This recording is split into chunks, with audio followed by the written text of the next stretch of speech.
প্রিয় শিক্ষার্থীবৃন্দ, শেফালি ফোটানো শীতের সকালে আরও একটি নতুন অনলাইন ক্লাসে তোমাদের শুভেচ্ছা ও অভিনন্দন। আশা করি সবাই ভালো আছো। আমিও আল্লাহর রহমতে ভালো আছি। শিক্ষার্থীবৃন্দ, চলো আমরা পাঠে চলে যাই।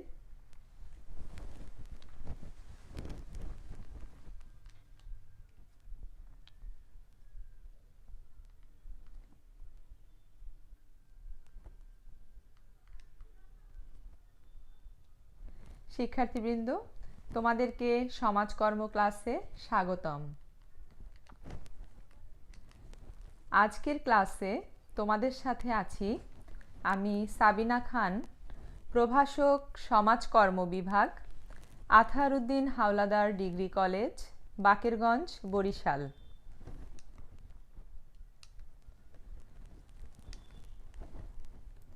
যে বিষয়ে পড়াবো সেটি হচ্ছে সমাজকর্ম। একাদশ ও দ্বাদশ উভয় শ্রেণীর জন্যই দ্বিতীয় পত্রের সপ্তম অধ্যায় থেকে আলোচনা করব। শিক্ষার্থীরা, আমি প্রথমেই তোমাদেরকে একটি ভিডিও দেখাবো। তোমরা একটু ভিডিওটি দেখে ধারণা করার চেষ্টা করো যে আজকে কোন বিষয়টি নিয়ে বা কোন টপিকটি নিয়ে তোমাদের সাথে আলোচনা করব। তো তোমরা একটু ভিডিওটি দেখো।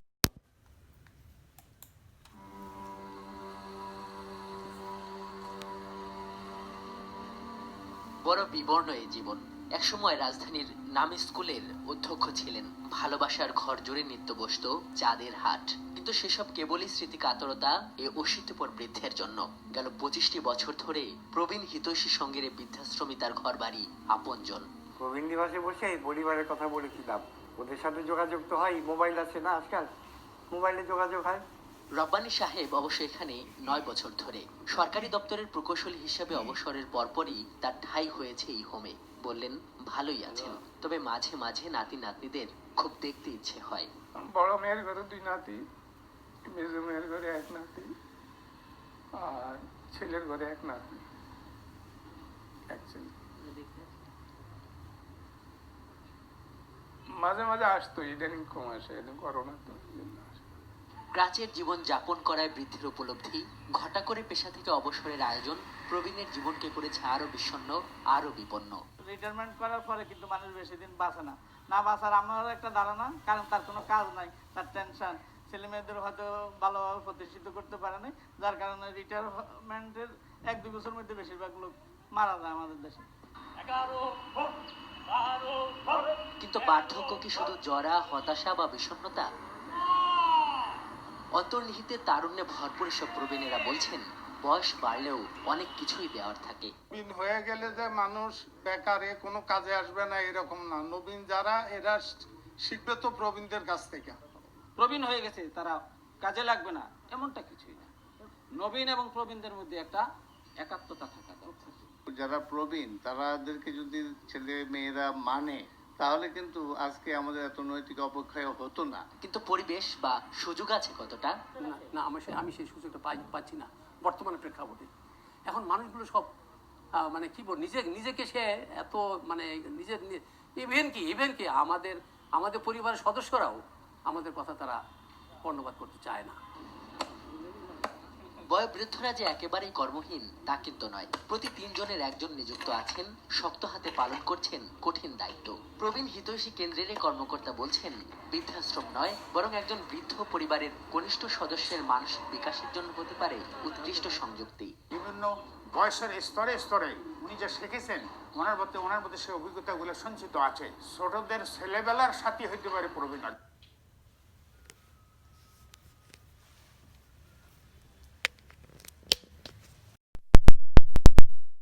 ভিডিওটি দেখলে তোমরা কি অনুমান করতে পারছো যে আজকে কোন টপিকটি নিয়ে তোমাদের সাথে আলোচনা করব? শিক্ষার্থীরা, তোমরা একটি জিনিস খেয়াল করেছো যে ভিডিওতে আজকে যে বয়সের লোকদেরকে আমরা দেখলাম সবাই কিন্তু প্রবীণ। সবারই বয়স 55-এর ঊর্ধ্বে বা 60-এর ঊর্ধ্বে। তো শিক্ষার্থীরা, আমি আশা করছি তোমরা বুঝতে পারছো যে এই প্রবীণদের নিয়ে আমরা আজকে আলোচনা করব। তো আমাদের আজকের টপিক কি একটু দেখে নেই আমরা, স্ক্রিনে চলো।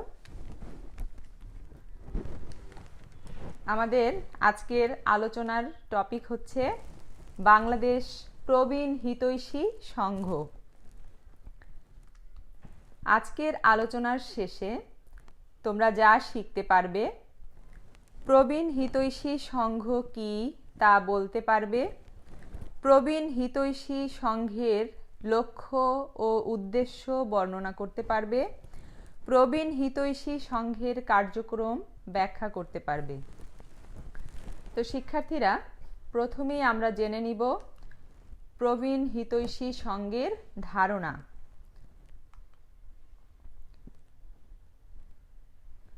তোমরা স্ক্রিনে একটু খেয়াল করে দেখো যে এখানে কি বলা হয়েছে।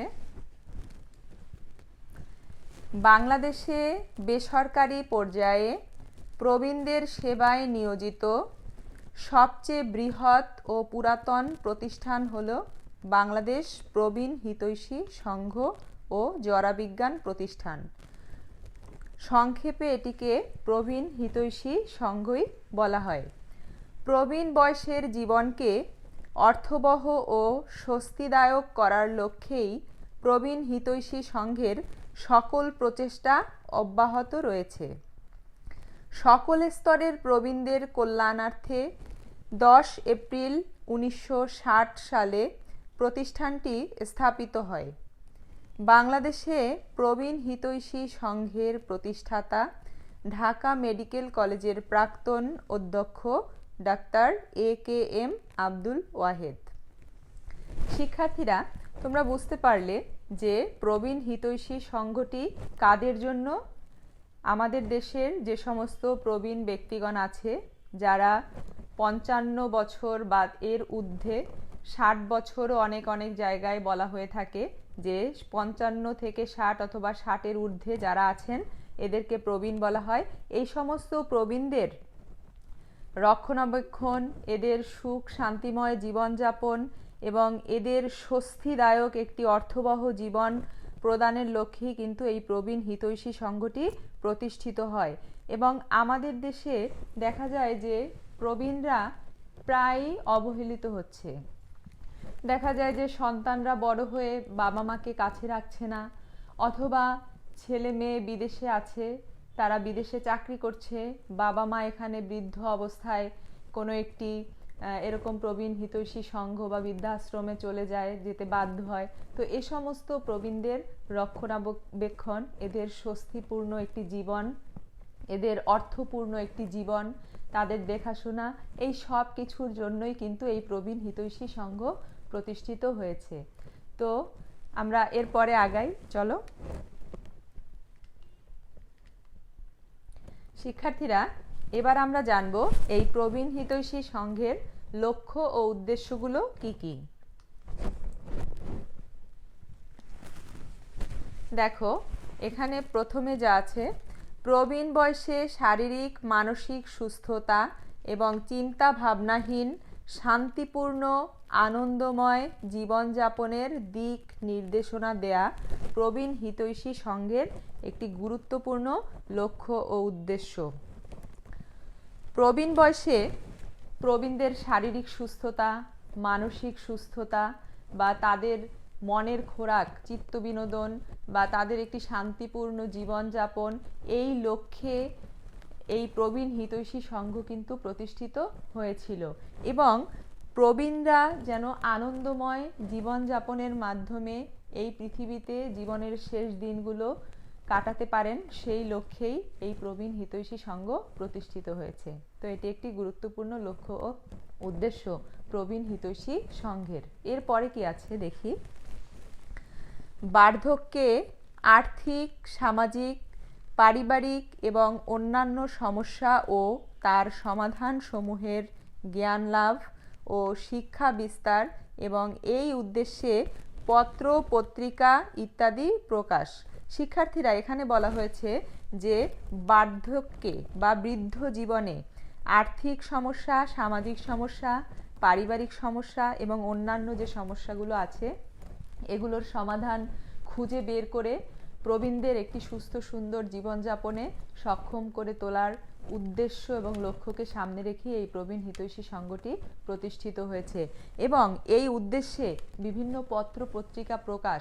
এই পত্র পত্রিকায় কিন্তু প্রবীণদের আর্থিক, সামাজিক, ব্যক্তিগত, পারিবারিক সমস্যাগুলো তুলে ধরে সেগুলো কিভাবে সমাধান করা যায় এই লক্ষ্য উদ্দেশ্যকে সামনে রেখেই প্রবীণ হিতৈষী সংঘটি প্রতিষ্ঠিত হয়েছে বা পরিচালিতও হচ্ছে। এরপরে কি আছে দেখো, বার্ধক্যজনিত ব্যাধি সমূহের কারণ, ধরন, প্রতিরোধ, চিকিৎসা ও অন্যান্য সমস্যার অনুসন্ধান ও গবেষণা। প্রিয় শিক্ষার্থীরা, এখানে বার্ধক্যজনিত যে বিভিন্ন ব্যাধি সৃষ্টি হয় মানুষের শরীরে, এই ব্যাধিগুলোর ধরন, কারণ এবং এগুলো অনুসন্ধান এবং চিকিৎসা, এবং এই চিকিৎসার মাধ্যমে তাকে সুস্থ সুন্দর জীবনে ফিরিয়ে দেয়া, তাকে বলতে প্রবীণদের। এটাও প্রবীণ হিতৈষী সংঘের একটি গুরুত্বপূর্ণ লক্ষ্য ও উদ্দেশ্য। এরপরে আগাই।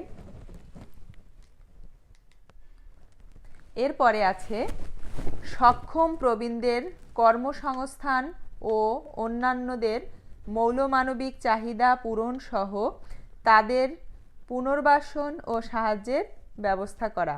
শিক্ষার্থীরা, এখানে বলা হয়েছে যে সমস্ত প্রবীণরা সক্ষম আছেন তাদের কর্মসংস্থানের সুযোগ করে দেয়া এবং অন্য যারা আছেন তাদের মৌলমানবিক চাহিদা পূরণ সহ তাদের পুনর্বাসন করা এবং তাদের জন্য বিভিন্ন ধরনের সাহায্যের ব্যবস্থা করা। এটিও প্রবীণ হিতৈষী সংঘের একটি গুরুত্বপূর্ণ লক্ষ্য ও উদ্দেশ্য। এরপরে আছে পরবর্তী প্রজন্মকে বার্ধক্য বিষয়ে সচেতন ও তৎপর করা। শিক্ষার্থীরা, এই পয়েন্টে বলা হয়েছে যে আমাদের যে পরবর্তী প্রজন্ম, যারা যুবশক্তি বা আজকের শিশু, আগামী দিনের ভবিষ্যৎ, এই সমস্ত পরবর্তী প্রজন্মের কাছে আমাদের প্রবীণদের যে গ্রহণযোগ্যতা সেটাকে বাড়িয়ে তোলার জন্য এবং প্রবীণরা যে এ সমস্ত প্রজন্মের জন্য দিক নির্দেশনা হতে পারে অথবা তাদের অভিজ্ঞতা লব্ধ ফলগুলো এই নতুন প্রজন্ম গ্রহণ করে তারাও ভবিষ্যতে অনেক বড় কিছু হতে পারে, এই জিনিসটি তাদের কাছে বোঝাতে হবে এবং নতুন প্রজন্মকে বোঝাতে হবে যে প্রবীণরা আমাদের গলগ্রহ নয়, এরা আমাদের সমাজের বোঝা নয়, এরাও আমাদের সাথে একই সাথে চললে এদের কাছ থেকে পাওয়া অভিজ্ঞতা, এদের কাছ থেকে পাওয়া জ্ঞানটুকু এগুলো ব্যবহার করে নতুন প্রজন্মের যে শিক্ষার্থী বা যে প্রজন্ম আছে এরা আরও উপকৃত হতে পারবে। এই জ্ঞানটুকু তাদের মধ্যে দেয়াও হচ্ছে এই প্রবীণ হিতৈষী সংঘের একটি গুরুত্বপূর্ণ লক্ষ্য ও উদ্দেশ্য। তো শিক্ষার্থীরা, এরপরে আমরা আগাই। এবারে তোমাদের সাথে আলোচনা করব প্রবীণ হিতৈষী সংঘের কার্যক্রম, অর্থাৎ এই প্রবীণ হিতৈষী সংঘ কি কি কার্যক্রম পরিচালনা করছে। দেখো, এর মধ্যে প্রথমেই আছে স্বাস্থ্যসেবা ও চিকিৎসা ব্যবস্থা। এখানে কিছু ছবি আছে, তোমরা একটু খেয়াল করে দেখো। তোমরা একটু ছবিগুলো ভালো করে খেয়াল করে দেখো।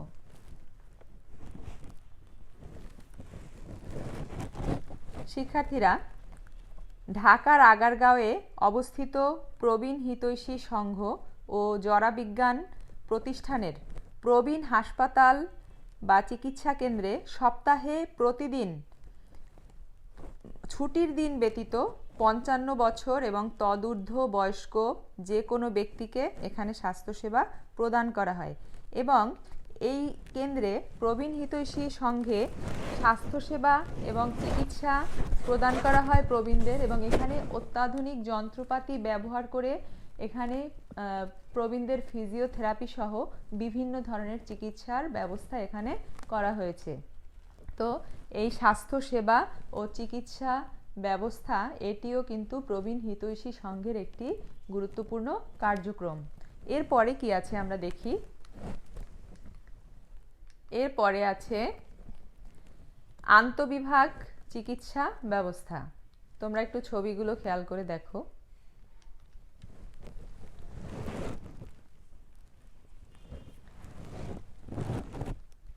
শিক্ষার্থীরা, এই পয়েন্টে বলা হয়েছে যে প্রবীণ হিতৈষী সংঘের 50 শয্যা বিশিষ্ট প্রবীণ হাসপাতালে 1999 সাল থেকে কার্যক্রম নিয়মিত চলছে, যেখানে দৈনিক মাত্র 70 টাকা ফি দিয়ে সাধারণ বেডে এবং 200 টাকা ফি দিয়ে ক্যাবিনে রোগীরা থাকতে পারে।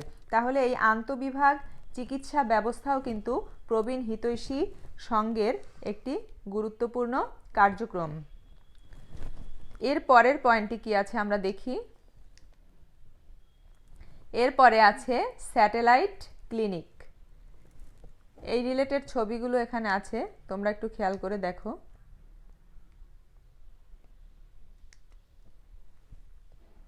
তোমরা একটু ছবিগুলো ভালো করে দেখো। Satellite clinic.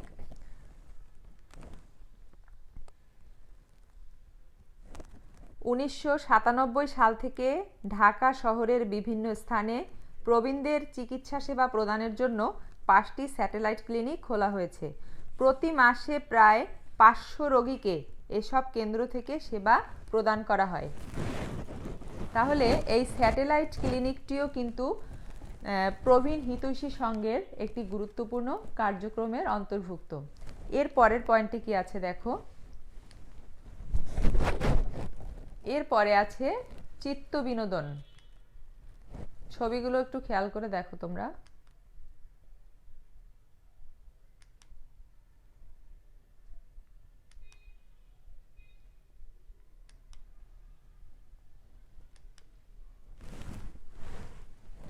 শিক্ষার্থীরা, তোমরা ছবিগুলো দেখতে পাচ্ছ। এখানে চিত্ত বিনোদনমূলক বিভিন্ন কার্যাবলী পরিচালিত হচ্ছে। এখানে খেলাধুলা, পত্রিকা পড়া, বাগানে ঘোরা, এই ধরনের বিভিন্ন চিত্ত বিনোদনমূলক ছবি এখানে আছে। গল্প গুজব করা।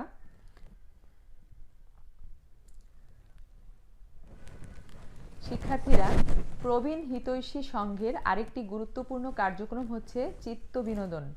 এখানে প্রবীণদের খেলাধুলা, সাংস্কৃতিক বিভিন্ন অনুষ্ঠান, ঈদ পুনর্মিলনী, বনভোজন, টেলিভিশন দেখা, এরপরে এদের নিজেদের মধ্যে গল্পগুজব করা, আনন্দ ভ্রমণ, এরকম বিভিন্ন ধরনের কর্মকাণ্ড পরিচালিত হয়ে থাকে, যাতে করে প্রবীণরা আনন্দ চিত্তে তারা এখানে থাকতে পারে এবং শান্তিপূর্ণ একটি জীবন তারা ফিরে পায়।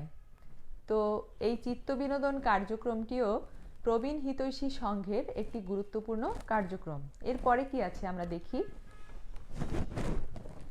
এর পরের পয়েন্টে আছে প্রকাশনা। এই রিলেটেড ছবিগুলো একটু তোমরা দেখো। এখানে অনেকগুলো ছবি আছে, তোমরা একটু ভালো করে খেয়াল করো। প্রকাশনা। শিক্ষার্থীরা, প্রবীণ হিতৈষী সংঘের নিজস্ব মুখপাত্র প্রবীণ হিতৈষী পত্রিকা নামে একটি ষান্মাসিক জার্নাল প্রকাশিত হয়। এই পত্রিকায় প্রবীণদের সমস্যা ও প্রতিষ্ঠানের কার্যক্রম, গল্প ও দেশ বিদেশের প্রবীণ বিষয়ক লেখাও প্রকাশিত হয়ে থাকে। তাহলে এই প্রকাশনা, এটিও কিন্তু প্রবীণ হিতৈষী সংঘের একটি গুরুত্বপূর্ণ কার্যক্রম। তো এর পরের কি আছে আমরা দেখি। এরপরে আছে পাঠাগার। এই রিলেটেড ছবিগুলো তোমরা একটু খেয়াল করে দেখো।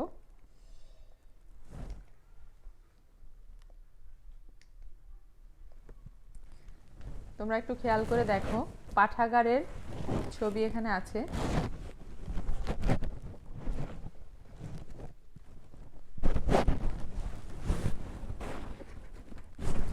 শিক্ষার্থীরা, প্রবীণরা তাদের অবসর সময়ে যেন পড়াশোনা বা বিভিন্ন উপন্যাস, পত্রপত্রিকা, বিভিন্ন জ্ঞানমূলক বই পড়তে পারে, এই জন্য এই পাঠাগারের আয়োজন করা হয়েছে। এবং এই পাঠাগার তৈরি, এটিও কিন্তু এই প্রবীণ হিতৈষী সংঘের একটি গুরুত্বপূর্ণ কার্যক্রম। এখানে যে কোনো প্রবীণ 200 টাকা মাসিক ফি দিয়ে তারা এই পাঠাগারে অধ্যয়ন করতে পারে এবং তারা তাদের অবসর সময়গুলো খুব সুন্দরভাবে এখানে কাটাতে পারেন। তো এর পরের পয়েন্টে আগাই। এরপরে আছে প্রবীণ সেবা পুরস্কার। তোমরা একটু এই রিলেটেড ছবিগুলো দেখো।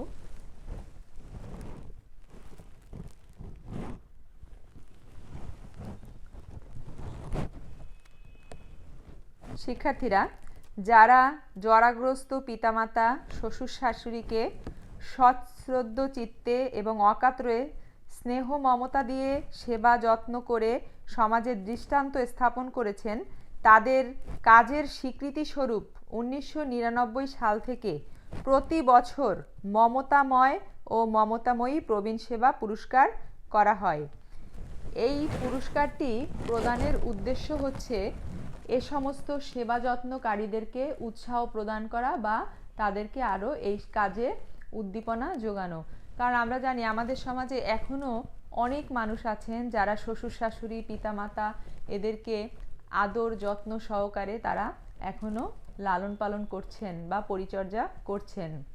এ সমস্ত ব্যক্তিদেরকে আরও উৎসাহিত করার জন্য এই ধরনের পুরস্কারের ব্যবস্থা করা হয়ে থাকে। এরপরে কি আছে দেখি। এরপরে আছে প্রবীণ নিবাস। তোমরা একটু ছবিগুলো দেখো যে প্রবীণ নিবাসে বসবাসকারী প্রবীণগণ কিরকম থাকেন সেই ছবিগুলো এখানে আছে। তোমরা একটু ছবিগুলো ভালো করে খেয়াল করে দেখো, প্রবীণ নিবাসের ছবি এগুলো।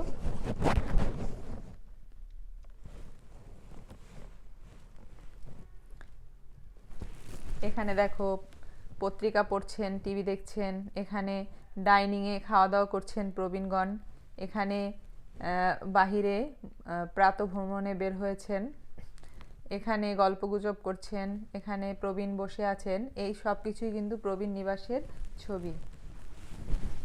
শিক্ষার্থীরা, আমরা জানি যে আমাদের দেশের প্রবীণগণ প্রবীণের সংখ্যা দিনকে দিন বেড়েই যাচ্ছে এবং প্রবীণগণ আগের তুলনায় অনেক অবহেলিত হচ্ছেন আমাদের সমাজে। হয়তো সন্তান কর্তৃক, অথবা অনেকের আছে সন্তান নেই, অথবা অনেকে আছেন রিটায়ারমেন্টে যাওয়ার পরে হয়তো তাদের গ্রহণযোগ্যতা তার আত্মীয় স্বজনের কাছে কমে গেছে। এ সমস্ত প্রবীণদের যাওয়ার আর কোনো জায়গা না থাকায় এদেরকে এই প্রবীণ নিবাসে থাকার ব্যবস্থা রাখা হয়েছে এবং এখানে প্রবীণরা অত্যন্ত আনন্দঘন পরিবেশে তারা শান্তিময় একটি জীবনযাপন করতে পারেন। এটিও প্রবীণ হিতৈষী সংঘের একটি গুরুত্বপূর্ণ কার্যক্রম। এরপরে কি আছে আমরা দেখি। এর পরের পয়েন্টে আছে প্রবীণদের কর্মসংস্থান প্রকল্প। ছবিগুলো একটু দেখো।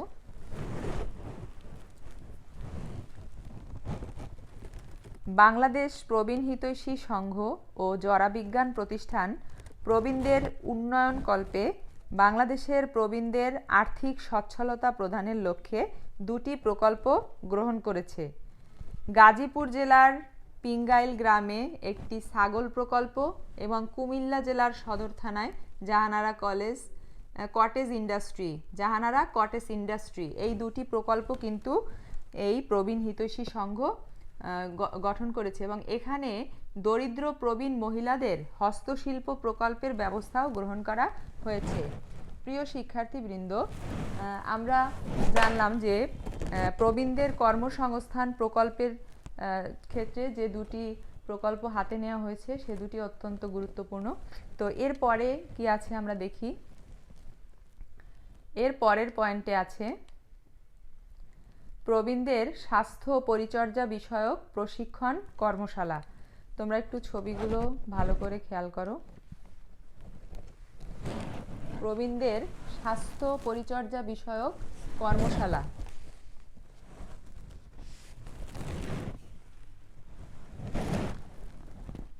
শিক্ষার্থীরা,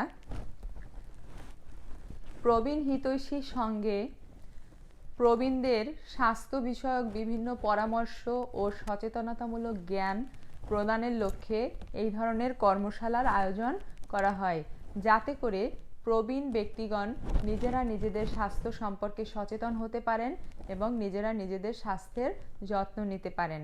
এটি কিন্তু প্রবীণ হিতৈষী সংঘের একটি গুরুত্বপূর্ণ কার্যক্রম। এরপরে কি আছে দেখি। এর পরের পয়েন্টে আছে আন্তর্জাতিক প্রবীণ দিবস উদযাপন। এখানের ছবিগুলো তোমরা একটু খেয়াল করে দেখো। এখানে বিভিন্ন ধরনের ছবি আছে। আন্তর্জাতিক প্রবীণ দিবস উদযাপনের ছবি।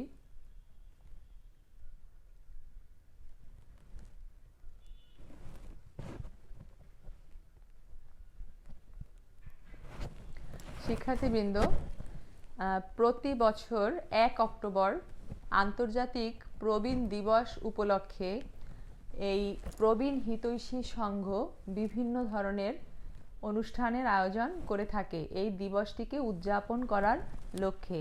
এবং এই দিন তারা বিভিন্ন কালচারাল মূলক অনুষ্ঠান, এরপরে হচ্ছে রচনা প্রতিযোগিতা বা বিভিন্ন ধরনের লেখালেখির প্রতিযোগিতা, এই সমস্ত আয়োজনের মাধ্যমে তারা এই দিনটিকে অত্যন্ত জাঁকজমকপূর্ণভাবে উদযাপন করে থাকে।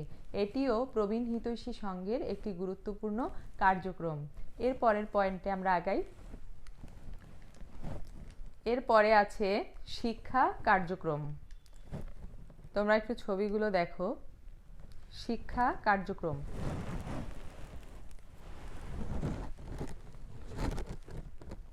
শিক্ষার্থীরা, প্রতিষ্ঠানটি 2010 সাল থেকে কারিগরি শিক্ষা বোর্ডের অনুমোদন ক্রমে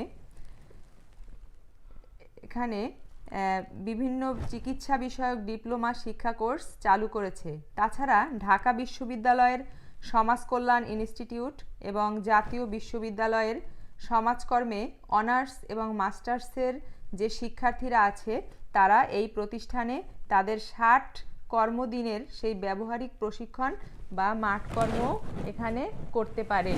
তো এই ছিল প্রবীণ হিতৈষী সংঘের শিক্ষা কার্যক্রম।